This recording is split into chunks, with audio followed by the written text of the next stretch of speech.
Oui, salut, bonjour et bonsoir à tout le monde. C'est toujours moi. Je vous amène toujours, je crois que je vous amène toujours des bonnes nouvelles parce que je ne peux pas aussi affirmer avoir apporté quelque chose et pourtant je n'apporte pas grand-chose. Peut-être. Alors, dans cette nouvelle vidéo, j'ai voulu partager avec vous une technologie aussi très récente qu'on a eu à découvrir aussi il n'y a pas longtemps. Vous savez que dans la plupart des programmeurs, si vous lui posez une question, comment je peux sauvegarder des informations concernant une entreprise, et la meilleure solution, à ce que je sache, on vous dira toujours d'utiliser quoi? La base de données. Et pourtant, la technologie est en train d'avancer toujours, jour après jour. Et il y a aussi une possibilité de sauvegarder les informations concernant son entreprise de sauvegarder les informations concernant son entreprise sans toutefois passer par la base des données. C'est pourquoi dans cette nouvelle vidéo, nous vous avons apporté des connaissances aussi très récentes et aussi une technologie très récente aussi d'utiliser, de sauvegarder les informations, mais sans utiliser quoi? La base des données. Donc, nous allons suivre ça attentivement avec vous. Nous allons voir ça attentivement avec vous, comment nous pouvons aussi garder les informations sans utiliser la base des données.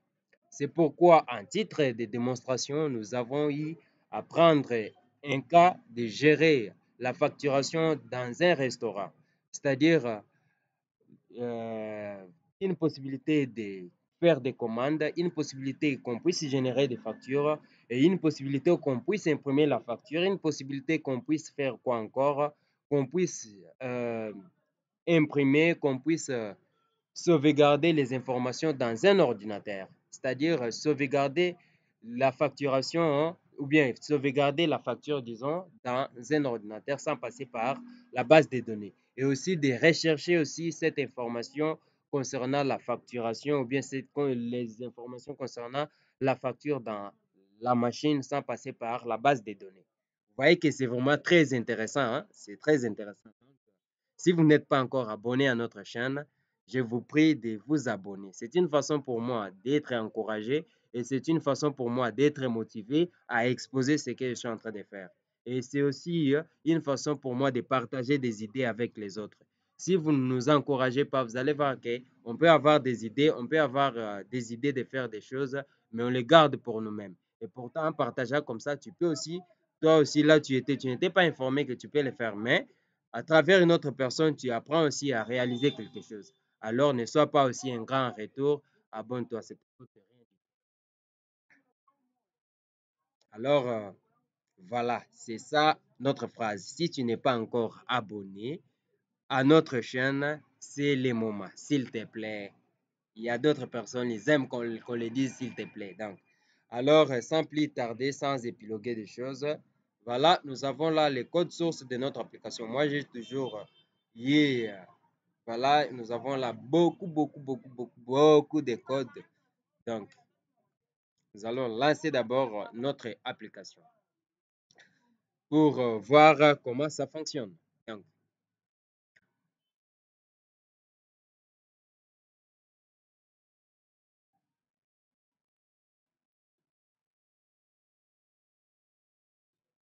nous avons ici l'interface d'authentification de notre application. C'est une technologie développée aussi avec des nouvelles technologies aussi. Par là, je vais parler. La plupart des informaticiens savent plutôt que on peut seulement développer un mode graphique avec surtout. Mais on a aussi eu à découvrir aussi d'autres frameworks qui y ont été ajoutés dans le langage Python et ce qui fait actuellement la force du langage Python. Dans cette application, nous avons eu à développer avec des frameworks. Nous avons eu à utiliser TTK Bootstrap et après ça, nous avons eu à utiliser aussi, Customer Tech Inter. Vous pouvez faire des recherches aussi, voir. C'est aussi des technologies très intéressantes. Ça va vous aider à faire aussi beaucoup de choses. Alors, nous avons donné l'application la possibilité plutôt de créer un compte si vous n'avez pas de compte et aussi de chercher à modifier votre mot de passe si par exemple vous avez un compte mais le mot de passe est oublié. Alors pour nous, je ne veux pas que cette vidéo soit très longue. Je vais passer directement à la connexion. Parce que ici, il faut prouver. Ici, quand vous cliquez sur créer un compte, vous allez voir que, voilà, à partir d'ici, tu peux créer ton compte. Mais pour moi, comme j'ai déjà un compte, je vais passer directement donc, tu mets des informations ici avant de passer, tu dis j'accepte et autres, tout ça, tout ça. Alors, pour nous, je vais passer directement à la connexion parce que j'ai déjà un compte. Voilà, je vais me connecter avec ma Zunze. J'ai mis mon adresse mail. Tu peux aussi les prendre. Je l'utilise régulièrement. C'est aussi la technologie de chat qu'on sache. Le mot de passe, je mets 1705. C'est la date de mon anniversaire. À ceux qui ne savent pas, voilà ma date d'anniversaire. Donc, et maintenant, tu cliques sur connexion. Nous sommes ravis de vous revoir. Merci beaucoup si vous êtes ravis. D'accord? Et je clique OK. Voilà, nous avons là les menus principaux de notre application. C'est-à-dire les options disponibles de notre application sont là, exposées là-bas. Et puis voilà. Ici, si vous voulez partir du côté, voir l'interface du restaurant, vous passez là-bas et autres. Je vais expliquer après. Donc, j'ai pris l'option restaurant. Nous avons là l'interface de notre application de restaurant. Alors, je vais devoir faire une commande. Ici, je vais mettre le nom complet d'un client. Je mets Bertimaz. Voilà. Et ici, je mets mon numéro. Je fais quelque chose comme ça. Alors, il y a de l'autre côté le numéro de la facture qui est généré automatiquement par les systèmes. Et ici, nous avons tout ce qu'il faut comme information concernant les petits déjeuners. Ici, déjeuner, ici, dîner. Donc, c'est ça. Maintenant, ici aussi en bas, il y a des montants. Il y a les montants concernant les déjeuners, montants concernant les déjeuners, autres, et ainsi de suite. Et de l'autre côté, nous avons le total net à payer ou bien le montant général de la facture, voilà. Et ici, nous avons les boutons. Vraiment, bah, ça dépend, hein. Ça dépend du visionnage de tout et chacun, voilà. Donc, je vais commander par exemple ici. Je rappelle que j'ai eu à mettre les plats 1, plat 2, plat 3 parce que j'ai pas eu le temps de descendre dans un resto pour voir les différents plats et plats plutôt qu'ils ont dans leur menu. Alors, j'ai dû imaginer créer une application comme ça, mais parce que quand même, c'est parce que j'étais aussi déjà parti dans un resto. Donc, c'est pourquoi j'ai fait ça. Euh, c'est pourquoi j'ai fait ça comme ça. Alors, dès qu'on aura le temps de descendre dans un resto pour faire l'analyse sur les plats qu'ils ont là-bas, on va remplir ça, c'est pas un problème. Donc, ne vous inquiétez pas pour ça. Tu peux remplir aussi selon toi. Ça dépend aussi de ta modélisation. Alors, le plus important pour nous, c'est que l'application marche. Le plus important pour nous était quoi? La facturation. Gérer la facturation. C'est ça le plus important. Donc, je vais commander par exemple les plats 1. Je vais commander combien? 10 pour les petits déjeuners. Je vais commander 10 et après avoir commandé, tu cliques sur calculer. Dès que tu cliques calculer, directement tu as les montants qui s'affichent, la TVA aussi et les nets à payer. Nous avons le prix total de 10 000 francs et la TVA dans notre pays c'est de 16%. Par 10 000 francs, et ce qui est les 10% de quoi des 16%, voilà. Les 16% de 10 000 francs, disons. Alors, c'est un peu ça. Et si tu viens du côté petit déjeuner, et si tu veux générer la facture, tu cliques maintenant sur générer. Et voilà, de l'autre côté, nous avons ici. Voilà. Voilà ici, c'est notre facture. La facture est générée là-bas et nous avons toutes les informations possibles. Plat 1, j'ai commandé combien? 10 plats et le total c'est 10 000 francs. Donc c'est vraiment très, très cool. C'est mignon, c'est fantastique. Après ça, si tu veux aussi, par exemple, il y a d'autres personnes, ils peuvent commander quelque chose à manger le matin et directement, il pense aussi à ce qu'il peut manger à midi, voire le soir et autres. Donc, pour nous, je vais commander aussi 10 calculé, oui, on me donne 20 000 francs et les 16%, ça donne 3 200 et ce qui fait 23 200. Et du côté dîner, je vais commander aussi 10.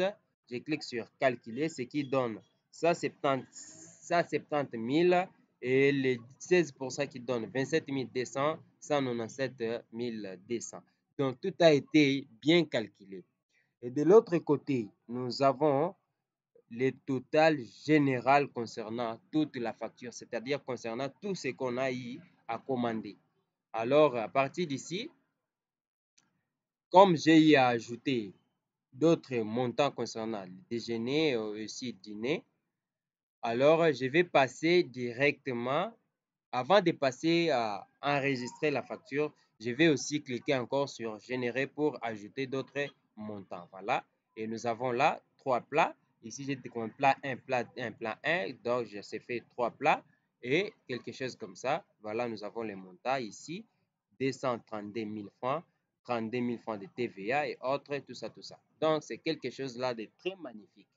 Après avoir fini, tu cliques maintenant sur enregistrer. Voulez-vous sauvegarder? Là, tu dis oui. Voilà. Si tu dis non, l'application ne fait rien. Mais si tu dis oui, la facture est sauvegardée. On te donne la facture numéro 5330 a été enregistrée avec succès. In English. Yes, yes, yes. Voilà. Alors, j'ai dit OK, d'accord. Maintenant, je clique sur réinitialiser. Voulez-vous vraiment réinitialiser? Oui. Et voilà, l'application rentre comme si on n'a rien commandé. Voilà. À partir d'ici, et voilà, on a un nouveau numéro qui s'est généré automatiquement. Donc, c'est vraiment très bon. Maintenant, le problème, c'est que quand j'ai parlé de ces projets, les gens arrivaient à me poser des questions. Maintenant, comment arriver à reconnaître les informations concernant la facture? On a pensé aussi à ça. C'est pourquoi, quand ici chez nous, le plus important, j'ai déjà dit ça dans la partie introductive, le plus important avec notre programmation ici, c'est avec cette facturation, c'est les numéros de facture. Les numéros de facture sont à mémoriser curieusement, à retenir curieusement. Voilà un peu ça. Je vais ici, je tape le numéro de ma facture, c'était 5330, je pense. Dès que je clique sur rechercher, et voilà, j'ai toutes les informations concernant cette facture numéro 5330. À partir juste d'un numéro de la facture, j'ai toutes les informations. Alors, dis-moi d'abord, c'est pas bien. Hein? C'est bien, non? Voilà, c'est très bien pour moi. Je ne sais pas pour toi, bon, c'est bien. Après ça, si tu veux cliquer sur quitter cette interface, tu cliques ici. Voulez-vous vraiment quitter cette interface? Oui, c'est bon. Et l'interface va quitter. Mais moi, je vais pas quitter, je vais rentrer au menu, au menu principal de notre application pour voir quoi? Pour voir la facture générée. Après, il y a le menu principal là-bas. Je clique sur facture et nous avons là-bas le numéro 5330 qui vient d'être généré à 10h11 minutes. Donc, qui vient d'être généré le 2 février 2023 à 10h11 minutes. Donc, c'est ça notre facture. Si je double-clique, tu vas voir que notre facture est là. Il y a toutes les informations possibles concernant notre facture. Donc, c'est un peu ça. Maintenant, je vais rentrer du côté restaurant pour imprimer notre facture. Je viens ici maintenant. Je tape encore notre numéro 53 30. Je cherche la facture. Je clique sur le bouton imprimer. Et voilà, la facture est là, sur le point de s'imprimer. Et directement, la facture va s'imprimer automatiquement. Et pour preuve, si je viens ici, vous allez voir l'icône de l'imprimante qui est là-bas. Et si je pars là-bas, tu vois, il y a notre facture qui veut déjà être imprimée là-bas. Donc, ça marche, toutes les options qu'on a eu à mettre ici, ça marche correctement sans problème. Donc, ici, il y a toutes les informations concernant les développeurs. Voilà, il y a les numéros et autres concernant les développeurs. Vous pouvez toutefois entrer en contact avec les développeurs. Mais c'est qui? C'est moi, le développeur. Alors, voilà un peu ça concernant notre application. Ici, si tu veux quitter, voulez-vous vraiment quitter? Tu dis oui et tu vas quitter l'application. Voilà un peu ce qu'on a eu à faire concernant notre application. Nous revenons sur cette phrase. Si tu n'es pas encore abonné à notre chaîne, c'est le moment que tu t'abonnes à notre chaîne. C'est pas parce que tu veux nous donner je ne sais pas quoi, non, mais c'est juste que tu vas t'abonner pour ne rien rater comme des nouvelles de notre chaîne, comment nous progressons, quelles sont les nouvelles, qu'est-ce que nous mettons. Donc, nous sommes là juste pour faire des recherches, pour vous aider, vous aussi, à faire des recherches ici, pour aller de l'avant, c'est pour l'intérêt général. Alors, si tu as aimé cette vidéo, n'oublie pas de faire quoi? De t'abonner à notre chaîne.